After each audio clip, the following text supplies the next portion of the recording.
தென்காசி தமிழ்நாட்டின் தென்மேற்கு பகுதியில் அமைந்துள்ள ஒரு முக்கியமான மாவட்டம்.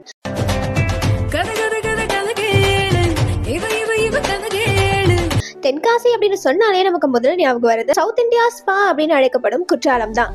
மேலும் 15ஆம் நூற்றாண்டுல கட்டப்பட்ட காசி விஸ்வநாதர் கோவில், குற்றாலநாதர் கோவில் மற்றும் திருமலை முருகன் கோவில் இது எல்லாமே அங்க இருக்கும் முக்கியமான ஆன்மீக தலங்கள். கிபி 14ஆம் நூற்றாண்டுல பராக்கிரம பாண்டியன் காசி விஸ்வநாதர் கோவிலை கட்டினாரு.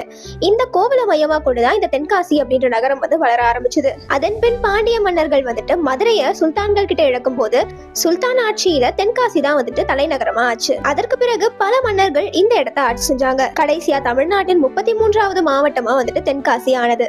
இந்த மாவட்டத்துக்கு தென்காசி அப்படின்னு எப்படி பெயர் வந்ததுன்னு பாத்தீங்கன்னா, அதாவது தென்னகத்தில் இருக்கும் காசி, நார்த் இந்தியால இருக்கும் காசி விஸ்வநாதன் கோவில் மாதிரியே சவுத் இந்தியாலையும் இந்த ஒரு பெருமை நிலைக்கணும் அப்படின்றதுக்காக தான் பாண்டிய மன்னர் இந்த கோவிலை இங்க கட்டினாரு அப்படின்னு சொல்லப்படுது. அதனால தென்னகத்தின் காசி அப்படின்றதுனால தான் இந்த மாவட்டத்துக்கு தென்காசி அப்படின்ற பெயர் வந்ததுன்னு சொல்லப்படுது.